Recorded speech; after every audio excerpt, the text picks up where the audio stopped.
Thistle, who go through to face Aberdeen in 6 weeks' time, bidding to land this trophy. Let's get reaction from Michael Stewart, former Hearts captain, and from Charlie Christie, the former Inverness Thistle manager, desperately trying to keep a smile off his face, but failing miserably at the moment. How are you feeling? God, tremendous.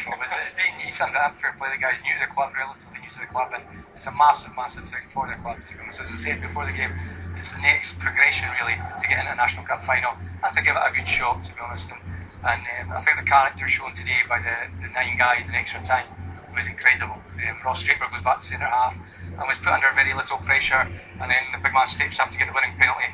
Apart from Shinbone's poor penalty at the start, I think 3 of our penalties are exceptional and unsavable, and I always thought that Dean Brill would make it difficult for Hearts. That's an important phrase that Charlie used there, which was that Ross Draper at centre half, stand-in, wasn't put under much pressure. Hearts will look back here on a big, what might have been massive, what an opportunity to get to the League Cup final, and they've got nobody to blame but themselves really. I think that I spoke about at the end of the game there. I think that when you're up against 9 men going into extra time, all the momentum, to be fair, obviously Inverness score a late goal, so they get a lift from that, but in that first half of extra time they set up with 2 banks of 4 and invited all the pressure onto them. Hearts' quality of crosses wasn't good enough. There wasn't any inventiveness. Then, John Hughes realised that he needed somebody to be up there to sort of stop the Hearts defence going forward. He put Billy Mackay up there, and Hearts kept 4 players at the back. 4 against 1 is absolute madness. The game's changed. You're playing against 9 men. You've got to change the formation. Get 2 guys up in the wide areas. Keep them up there. You don't need 4 guys at the back to mark 1 player. And there was, the lad McCallum came on for Hearts. I don't think I saw him touch the ball the whole game. There was no idea of how they were going to break Inverness down, and that's a poor indictment of the game against 9 men. And unfortunate that Hearts fans are going to go home disappointed, and Inverness are delighted. I did fear for John Hughes chewing gum at one stage. It was taking a fearful beating from him, but he will be a happy man now as he talks to Al. John, sum up your emotions for us, will you? Delighted, absolutely delighted. I felt we were up against it, and the boys showed spirit, character, and as says before the game, if there's anyone deserves it, it's this football club. So absolutely delighted for everyone concerned, for the chairman right down to the kit man. So absolutely delighted for the boys. As the clock ran down, you were 2 men down, of course. Did it strike you at one stage that that was too bad that you were out? I felt we should have been in front. I felt we could have been a couple of goals in front just by a bit of luck in the first half. We were a little bit concerned, goal, and then we've got a wee bit of habit up in Inverness that we sometimes try to beat ourselves. I have to say, I don't think Gary Warren's first one was a yellow card, and I don't think Josh Meekins was a sending off. And why I'm trying to say that is the first tackle in the first minute, 2 feet and leaving the ground. That's not a red card, and Josh Meekins is, then somebody's seen it different from me. So bitterly disappointed that that was the case.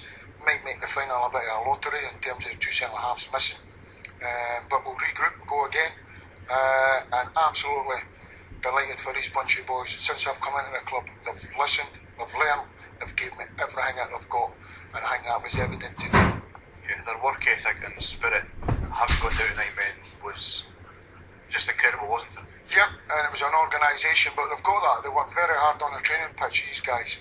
And the thing about it, when you're up at Inverness, it's just a real football club, a real terms of, you get the chairman mucks in, he's pulling covers off the sheets, you get the groundsman mucking in, he's helping, and they all do 2 and 3 jobs, and you just say, for all the years, in the hardship and up and down, I was the Falkirk manager when we relegated them.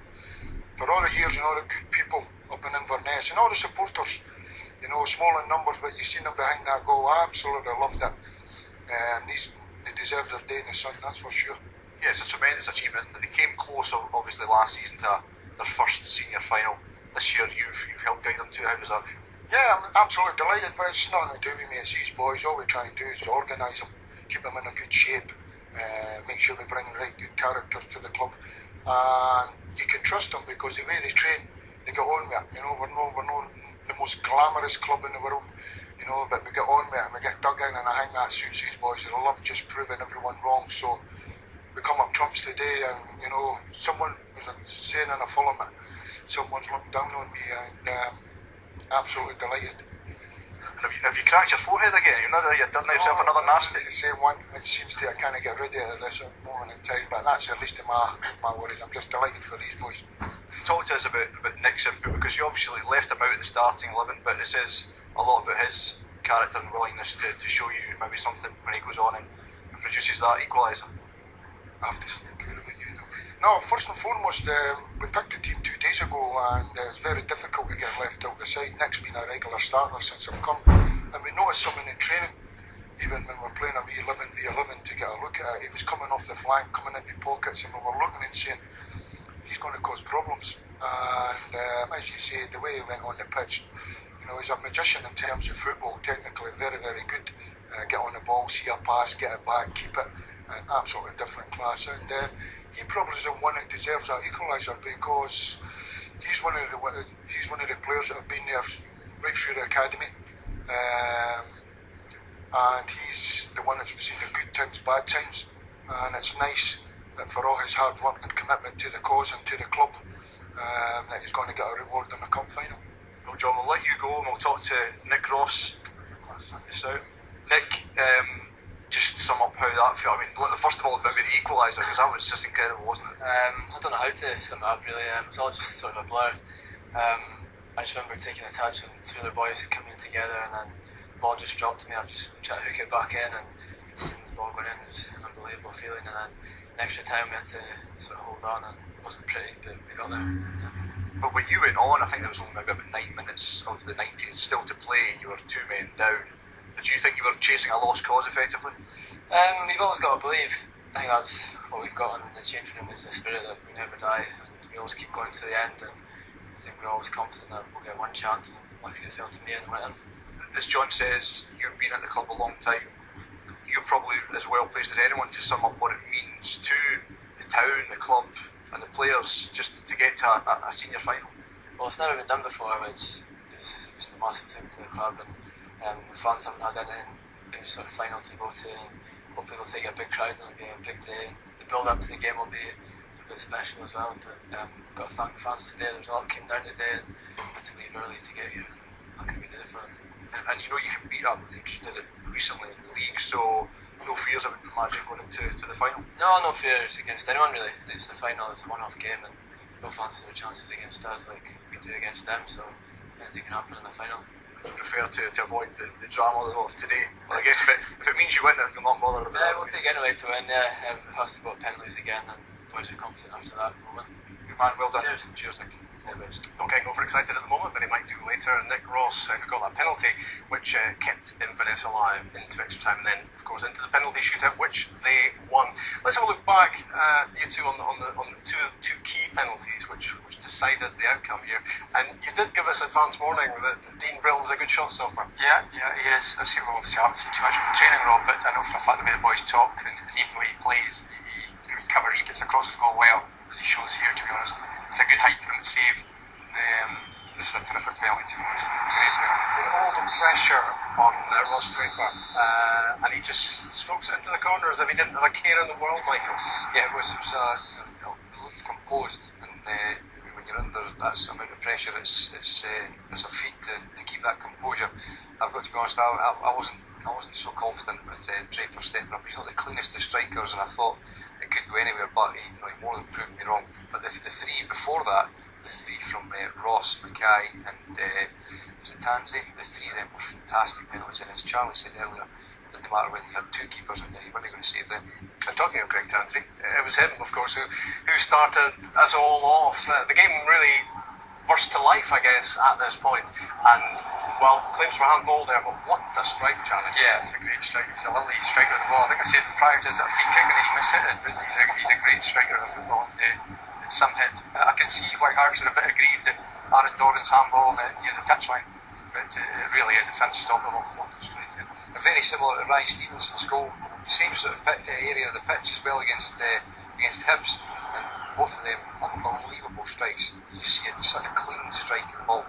From a Hearts perspective, yeah, you're aggrieved that the handball wasn't given, but from an Inverness perspective, if you had that given against you, you'd be so disappointed. So you've called this entire game then, the Tansy striking ability and the Dean Brill saves. You guys know what I'm talking about. But Hearts will, well, I don't know, I mean, how do you go back through a game like that and work out if you're hard done by or not? But certainly in the lead-up, there was a handball by Aaron Doran and it wasn't given as a free kick. No, I think, if you're a Hearts player, you'd want a free kick for that. But then again, if that's in the box, you would get a penalty for it. So the refs played on, if you're a Aaron Doran's doing nothing about it. It's a real quality of the strike that's counted most. But there was a lot of water to flow under the bridge after that anyway. Here's another contentious moment in the match, the red card, second yellow for Gary Warren. Yeah, I think that it's debatable whether he touches him. Is it not, you can well argue that is it Watkins that's next to him that actually, fouls him. You see it from the other angle. I think he's very, very harshly done by him.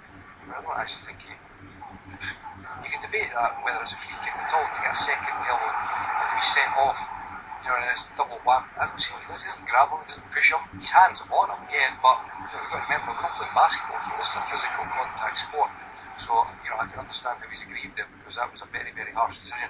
And in a double whammy, they go and lose the goal from it as well. Yeah, I mean, his yellow card obviously earlier meant that he was ruled out of the League Cup final, but the red had a major impact on the rest of the match. It had a huge impact on the game. All of a sudden it gives the impetus to Sampson and the double whammy to get the goal, and the game changes totally. And Hearts have gone from really playing sick fiddle in the game to become favourites to win the match now. The two sending offs, the next one which we'll see shortly, I think it's actually even a poorer decision in that sense. I think it's a well worked free kick though. You've got to give Hearts credit there. That's obviously been worked on. And I did think when it was getting set up with McCarthy with his left foot, they had McCallum on the other side of the wall, and I was thinking McCarthy's not going to hit this because there's no reason for him to have McCallum on the side of that wall if it's the left footer. Obviously he was there for when the ball was slipped to Hamill. But it all became irrelevant because it came off Inverness player, flew into the other corner and Dean Brill didn't have a chance. Less than 3 minutes between the two Jamie Hamill goals, but the free kick conceded by Josh Meekings. Yes, this is, Charlie and myself were talking about this when it happened at the time. That's what you've just got to know as a centre half. There's no point in going and challenging there. The guy's going away from goal, just leave him. Is there any stopping that? It's a fantastic free kick, yes, but I think if that post wasn't there, Dean Brill would save that. I think just there, he's ducking his head out of the way a little bit. You can't take away. That's a fantastic free kick from Hamill. But if the post wasn't there, I think Dean Brill might have got a stronger hand on that. Two special strikes in the games, Tanti and Hamill. That was a wonderful free kick, wasn't it, Charlie? It was. You'd be proud of that yourself. I would have, yes. It's a bit far out for me, Rob. I must have probably the sending off relates to that as well. In fact, Michael made a good point when we were chatting there. We only have 4 guys on the wall, and there is a gap there for Hamill to hit. He strikes the ball lovely, really clean. But I think if you've got 11 men, you might well have 5 men in the wall there, and it stops that angle for Hamill to hit there. Again, I say Dean Brill's a fantastic shot stopper, a good presence to the goal. I think another day he would save that. But it's not got huge pace to the ball. But as I say, all credit to Hamill. If you hit the target, you've always got a chance. Lots of big moments in the match, and at the time we thought, will this be decisive? This was Jimmy McDonald's save from Josh Meeking's towering header. Oh yeah, it's another one. It's like one of the guys in the first half. It was a good save, definitely, but if it's a yard either side, no chance. It's a fantastic header, but poor defending again from a set piece. You need to get touch tight there, but if it's a yard either side, Jimmy McDonald's got no chance. But it's good reactions to get his hands up. It's hard to correct, but you've got to give him credit for that. It was good reactions to get that up and over the bar. We'll pick up the story of the match shortly, but let's hear from the Hearts manager, Gary Locke now. Gary, you know all too well that it can be a cruel game at times, but can you try and sum up your feelings after that one? Yeah, it's very cruel, but we'll hold ourselves to blame. We get a corner with a minute on the clock to go, so they just keep it in the corner, we try to hit off the lad, they go right up the park and score. So it's a sore one to take because we should have seen the game out, and then on extra time, instead of just keeping the ball moving it side to side and try to get it wide, get them moving, we tended to force the issue a little bit, and really disappointed. Yeah, I saw you a couple of times having a go. Players were running with the ball rather than, as you say, trying to stretch it. You didn't. I mean, I guess it's difficult to play against 9 men were camped, but you know, there must have been, it was a really good chance to get to a final, wasn't it? Yeah, it was a great opportunity to get to a final, you know, and we've only got ourselves to blame because when we did go to extra time, you know, we had to move the ball quicker than what we did. Instead of running with the ball, get it wide quicker and then get crosses in. But you know, it's a very sore one for us to take. But you know, there's not a lot we can do about that. Was there an element of the inexperience of the side, perhaps, and you were saying just run down the clock in the final minute, and just these guys just not having enough playing wisdom almost to do that? Possibly, but you're not going to use that as an excuse. You know, as I say, we just keep the ball in the corner there, see the game out, we'll be sitting here in the final. But unfortunately for us, you know, credit to Inverness as well. You know, the 9 men, they kept going, they've always looked dangerous, and you know, they got everybody behind the ball, made it difficult for us. So it seemed a long time ago now when Inverness started to look at the scoring, but there was a fairly strong claim for handball against Aaron Doran in the lead up to it. I don't know if you've had a chance to see it, but certainly it strikes his hand. Have you got a view on that one? No, I've not seen that. But you know, we did great to get ourselves back in the game. You know, we 1-0 down, we get in there in a good position, we get 2-1 up, and you know, we should have saw the game out. Yeah, it showed great spirit to turn around in that 3-minute spell. Jamie Hamill, a couple of goals, certainly the second, but a terrific strike, wasn't it? Yeah, I thought it was good. He summed up his performance today. You know, he was our best player and really drove the team on. But you know, it was a cruel way, you know, to go to a cup competition. But you know, as I say, we got the better than last season on penalties, and it's Inverness' turn today. Just finally, then, you know, good form in terms of the league. This was a cruel one for you, but I guess these guys you'll hope that they'll learn from it and move on. Yeah, well, that's what we can do. You know, we need to bounce back.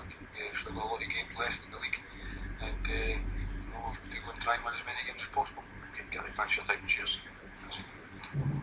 Gary Locke with Al Lambert there, and I can understand why Al was asking him about the Doran handball, but it all now seems a bit immaterial, and the crucial phase of the match for Hearts was surely that extra time period where it was 11 against 9. Yeah, it was. I mean, you know, you said that there was a lot of water under the bridge after that. It was you know, as we said, it was a contentious moment, but there was a lot of other contentious moments after that, and yeah, you hit the nail on the head. The real sort of glaring, you know, issue is that extra time against 9 men, where, you know, Charlie just made a great point there, where Hearts never once got an overload in wide areas, 2v1 or 3v1, getting in controlled positions on the byline, cutbacks or anything like that. It was all aimless, floaty crosses into the box that, you know, as we said, when you're down to 9 men, you've got a guy like Deanborough, a good stature, he's going to come and collect those balls.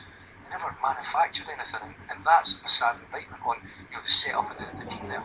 You do feel for Hearts a bit, don't you? Because it's a big missed opportunity for them, Charlie. Yeah, absolutely. We know how gutted we were last year when we missed out the penalty shootout, so yeah, it is a missed opportunity. And they'll look back at extra time and say that's where they let it slip, to be honest. That's where they had it in their grasp and just didn't create enough, to be honest. And I think you've got to give credit to, especially to the 8 outfield players, you know, who worked their socks off, got behind the ball, but Hearts didn't make it easy for them.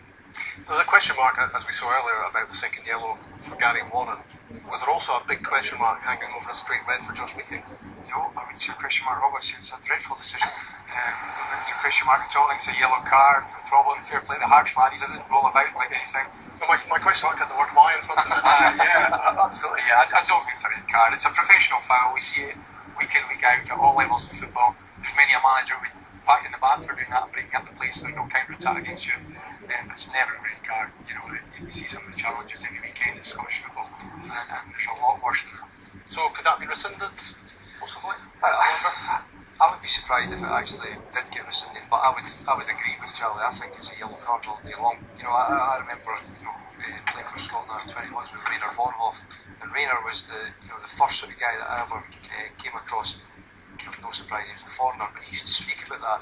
If you lost the ball in a high area or in the middle of the pitch, create a foul, give a foul away, a tactical foul, and stop the counter attack on you. And that's exactly what what Meekins did there. We're suddenly in the dark. Which is maybe the best way to see us, to be honest. But let's have a look at the goal which took the match beyond 90 minutes or 95 minutes as it was, and it just